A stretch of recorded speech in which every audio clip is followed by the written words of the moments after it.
I'm Yuri. I'm Jacob. And we're going for a drive. The all-new 2026 RAV4 just came out, and we're going to compare it to the Honda CRV in both of their most luxurious trims. Let's start with the horsepower and torque. This Honda that I'm in has 204 horsepower from a 2-liter 4-cylinder hybrid with a direct drive transmission. And that Toyota has 236 horsepower from a 2.5-liter 4-cylinder hybrid with an eCVT. And I didn't say any of the torque numbers because it's not fair. Toyota doesn't combine their numbers, but Honda does. And this is not the plug-in hybrid RAV4, but there are plug-in hybrid RAV4s available where there is no plug-in hybrid CRV. That's right. So these are just normal hybrids. You don't really have to think about anything. You just kind of get in, drive, and start humming away. Okay, we'll talk about the humming in a second, but first, the looks of both, since this one has been redesigned. Which one looks better, that older CRV looks or this newer RAV4 looks? I personally think they both kind of look the same, but since I've been seeing that CRV for so many years on the road now, the RAV4 does look a little spicier. Coming off that RAV4 trip where we got to drive the GR Sport version, that was like burned into my memory, and seeing them both side by side, I kind of have to give it to the CRV. I just prefer the looks of it for some reason. Yeah, I don't know about that. To me, I think this grille kind of looks cool, makes it look more Lexus than an older RAV4. Seeing older RAV4s on the road now, I'm like, I don't know. And then these headlights are cool on the RAV4. The taillights are awesome. They look Audi-ish.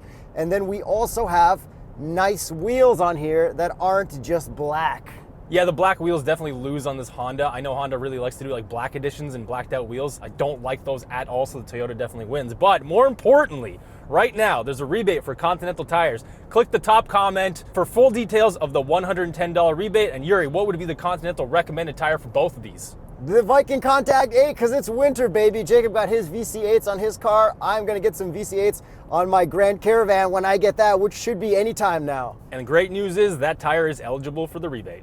So do you think the headlights and taillights look cooler on the CRV than on this RAV4 or what? It's a toss-up. I really do like the design of the RAV4 taillights, but they're not illuminated evenly, which bothers me, but I guess it's a Toyota, so it kind of makes sense. So taillights, I will give it to the CRV that I'm driving, but headlights, I do really like that Toyota headlight. It's kind of cool. The Prius face is growing on me. Okay, body lines. I think the CRV doesn't hold a candle to the RAV4's updated body lines. We got a nice shot in the sun. You know, and it's got the same color as your Corvette, beigeish silver, whether you're going to admit it or not. It definitely doesn't look like the same color as my Corvette, but I'm more than happy to show pictures of my Corvette. Look at me drifting. This thing's the sickest. I love my Corvette. And then moving on to the back, both have power lift gates. If I pop the trunk, I can see that I have, I think, a little more room in the CRV than we do in the RAV4, but the RAV4 has a lock to close button where the CRV doesn't, so that's major points. And then you could also get a full spare in the RAV4, but you can't in the Honda. But if this was a drag race of trunks, the CRV closes faster. Yeah, and then you have to wait and then click the lock button. Sucker. Okay, exhaust tips. We got no exhaust tips on the RAV4, and doesn't really sound like anything. When you rev it, doesn't matter to these cars. And then the CRV has one exhaust tip and one plug. Yeah, so I'm not really sure which one wins. Let's take a listen to some humming.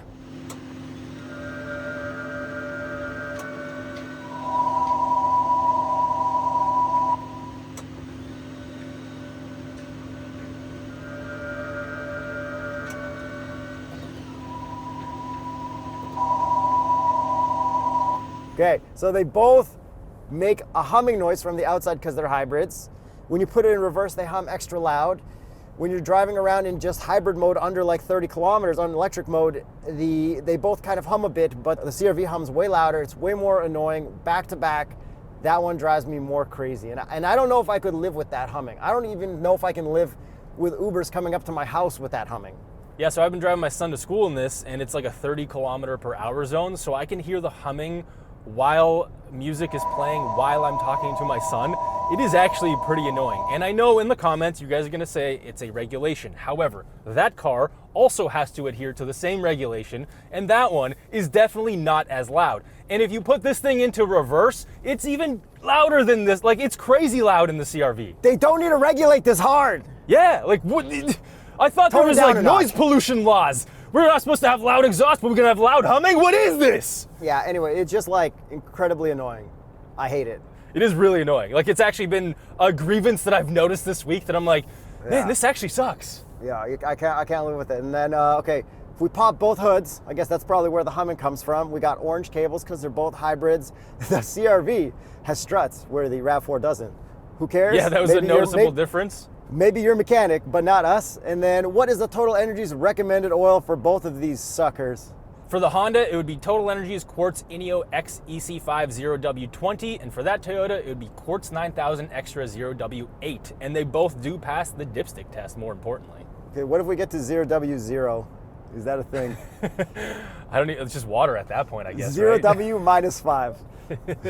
I don't know how. Yeah. And if you get the plug-in hybrid version of that, it's actually 0W16, oddly enough. Oh, and shout out when we went to see TotalEnergies and we had the indecent 911 in the booth. I think that was like the coolest car of the whole show. So many people took photos of that. Yeah, thank you guys for coming up to us and meeting us at SEMA. We had a lot of fun. And then the last thing about the outside, which I think is very important, the door handles and the mirrors. So neither of the mirrors fold when you lock them. Fine. Both cars will make a beep when you close them. That's nice. And then to lock and unlock, only the front door handles work, and then you can touch to close, and they will also be set so that the back will open automatically. Not the best. It would be nice if you could just unlock the back doors, but I guess this is like not full-size SUV. But the Honda actually has way better doors in the back because they open 90 degrees, so it's been really nice to get my son into the back. I guess on a positive note for the RAV4, if you have two cars in your driveway and you don't want to get door dings to yourself, maybe it's nicer that your door doesn't open all the way. So the next thing about nice features that both of these have is remote start. Now they do work on the key fob. The Toyota one has to kind of go through some satellites and you'll eventually have to pay. I don't believe the Honda one does that, but we had a little bit of a drag race to see which one would start the car first. 3, 2, 1, go.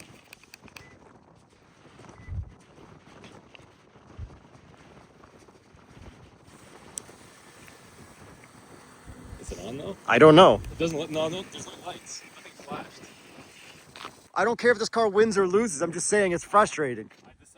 It's not a competition. It is when I have the keys. Not for us. We don't care who wins or loses. Yeah, it was always so confusing in the Toyota. Like from my house, I'm clicking it and I have to look through my window to look in to see if smoke's coming out or if the screen turns on, and I still don't know how to do it properly. I think you're supposed to hold and click 3 times. Sometimes it works, sometimes it doesn't. I don't know. Yeah, I've had to do that with the Honda as well, and I just wait for the lights to flash so many times and just waiting for that exhaust smoke. I don't know how I'd be able to tell in the summer though. Yeah. Not my favorite, but I mean, they probably both have apps, which I don't like to use for cars because then you're gonna have to pay subscriptions to cars, and I don't like paying subscriptions to cars. I don't either. Okay, so comfort, we've both driven each one of them. Is that one comfortable? Yes, this one's very comfortable, and I am inclined to say that this one is more comfortable than the Toyota. The suspension is really, really good on both of them, but I think it might be marginally better on this Honda, and as well as the sound insulation and everything on this, it's just such a luxurious feeling where it's kind of almost like Acura Junior. Okay, comfort feels equal to me. The whole luxuriousness thing, like, I feel like they're pretty the same. Like, there's nothing luxurious about it because you know it's a Honda, you know it's a Toyota. Like, it's just normal nice. No, but this one just looks nicer, and then all the touch points, like starting with the steering wheel on the Honda, the leather that they use, it's like a nice smooth, very, very nice black leather, whereas that one is like kind of this weird gray sandpapery leather. It doesn't feel very nice. I think it feels fine because I know there's urethane RAV4 wheels that feel really not fine. And like when you look at this gigantic screen, like, okay, maybe the screen's a bit too big, but it does look fancier in here. And then like all the button placement, the way it's like molded in, I think looks cooler on the RAV4. Not that I really care because at the end of the day, I would much rather have the climate controls, hard buttons from the CRV than this touch stuff in the RAV4, which I think the CX-5 is also getting all the touch in the infotainment, which I also think is going to be a red flag when that comes out to review. Yeah, the usability of this CRV I think is definitely better. I do prefer the smaller screen. It is Android Auto based, so we do have Google Maps built in. And the one update that I noticed, actually 2 updates, because we did previously complain about this, is that now you can do satellite view in the built-in Google Maps, and you can also turn off saving your search history so that if you share your car, you're not going to know where the other person went. This has something that your car does not have. It has a built-in dash camera. It works awesome. It loops constantly. It detects incidents. It works great. You can pick through all the different camera lenses and stuff while you're doing it. But you can also, it also detects your location. So as you're going through the camera, your spouse can get in and just like check everywhere you went based on your drive recorder GPS positioning. Interesting. There you go. So if maybe, you're cheating on your spouse, yeah, don't get this. But you can click like the top right shortcut key to record. It all works like pretty all right. It is really cool having a built-in dash cam that I think you need to unload to a USB-C drive after the fact. It's crazy that more cars don't have such a good built-in dash camera at all time. Yeah, it's really nice. And I mean, I'm sure when the Honda does get updated, because now this is a couple years not as new as that, it'll probably get something like that, because Honda does like to add features like that. You know, these are direct rivals. So if one has it, the other one's gonna get it if it doesn't have it yet. Oh my car just started humming and I could like just barely hear it. I bet you yours is screaming. I can hear the humming. Like, we're just stopped at a light. I can hear from the outside. Yeah, my windows are up. Like air conditioner, heater's going. Like this is bad. Okay, combined with that humming, there's one more red flag which would make me not want the CRV. No 360 camera, bro. Okay. No 360 camera at all. You've got like a 15-year-old awful reverse camera. This has the craziest 360 camera of all time. You can see everything. You can see under the car. It is fan-friggin-tastic. Full like 180 degree. So that stupid fence that I have in my house, I could see little kids riding on bikes. My neighbor kid just got an ATV, so now I got to watch out for a 5-year-old on an ATV. The lack of 360 camera doesn't bother me, but it is not a feature check mark. But the quality of the reverse camera on the CRV is just atrocious. Yeah. And then like even like the Honda Odyssey still doesn't have a 360 camera. So I feel like it's going to be another full life cycle before the CRV gets a 360 camera. Yeah, I think you're right about that. So in the CRV, we do have a wireless charger, which is nice. What about the Toyota over there? 2 wireless chargers, bro. Damn, bro. Okay, cup holders, they fit a small cup, no problem. Your cup holders are back more, so you got to zoot your wrist. Mine are to the right because I got this fake shifter instead of a normal shifter. Shout out.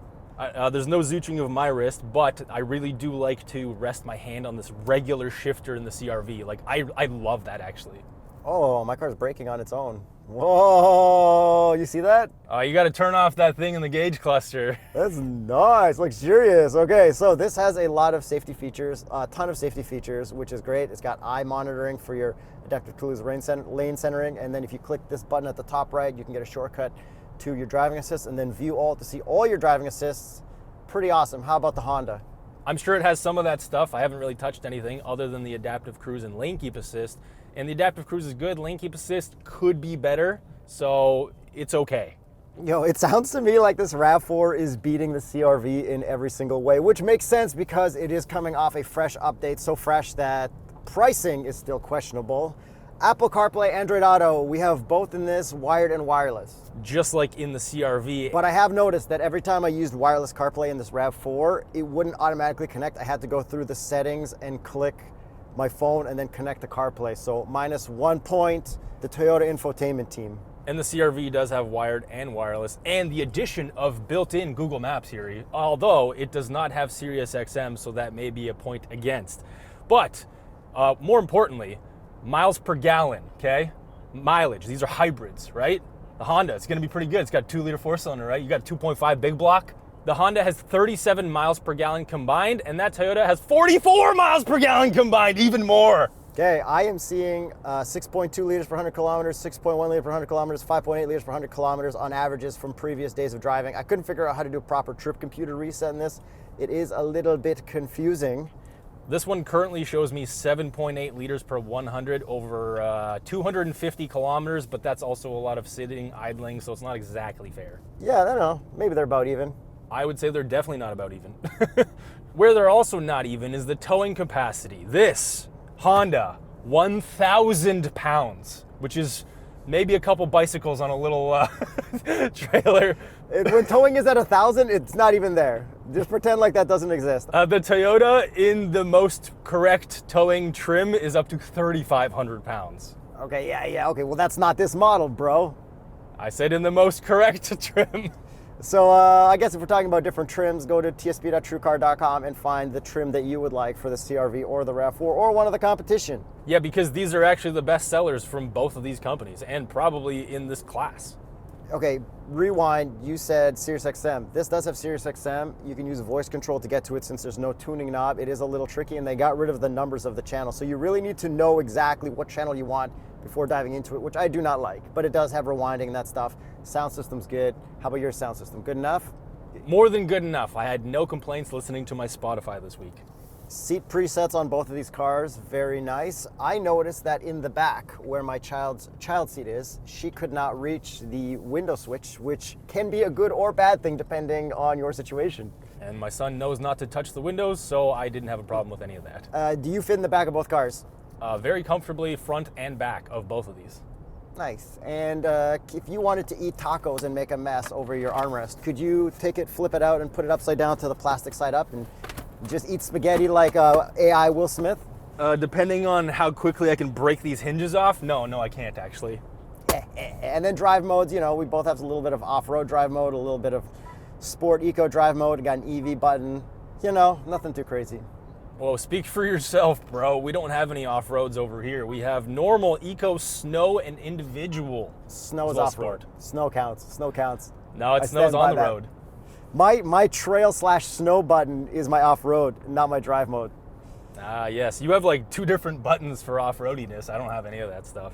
So most importantly, with these hybrid crossover SUVs, the power, the linearity, how everything feels. Okay, so they're basically evenly matched, even though the horsepower numbers would suggest that one of them is much faster than the other. They are not. We've done some simulated testing, and they're basically the same. It's just whoever gets the jump basically wins, and it's like by millimeters or inches depending on where you live.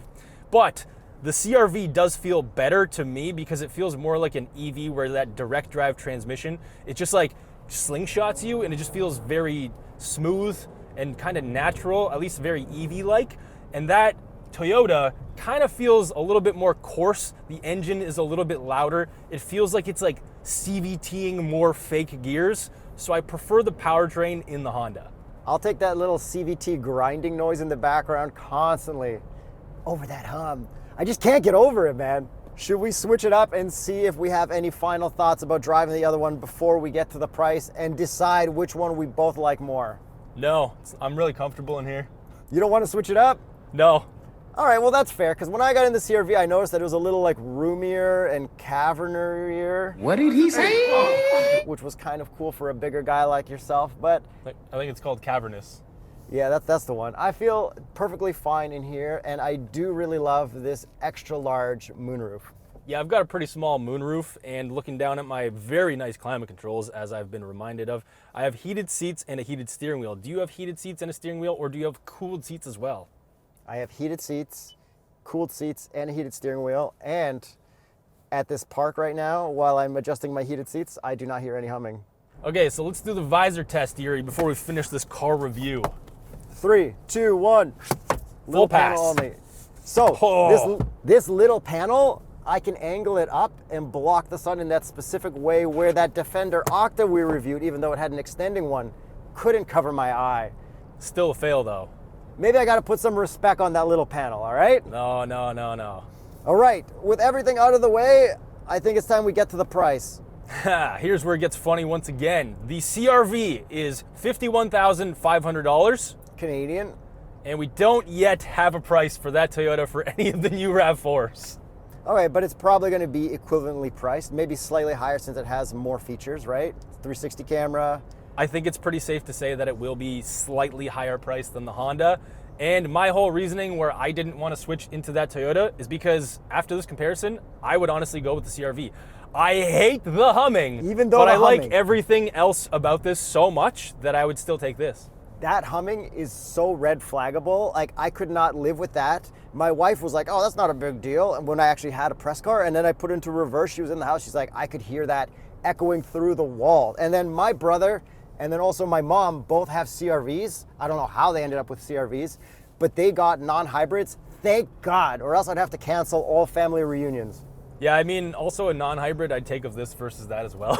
So there's that. Although the, wild card enters the game. The GR Sport of the RAV4 I would take over any of these CRVs. You got an off-roady one, you got an on-roady one. No, I'm taking GR Sport over anything. And that one was pretty much just as comfortable as this one. And then if I'm comparing both of these two, honestly, I would rather just go with this RAV4. Like, I just can't do the humming, and I love 360 cameras. The subscriptions are gonna suck. The not figuring out remote start is going to suck. but it doesn't suck as much as. I definitely don't blame you for that. It is quite annoying in this, but everything else just kind of, to me, makes up for it. I really like how this interior feels, and driving it, there's no crashiness. It's just very nice, soft. I really like it. Thanks for watching. Thanks for subscribing. Next up, we are going to compare the Honda Prelude versus the Toyota Prius because they look the same, right? Oh, good one. Nah, I don't know.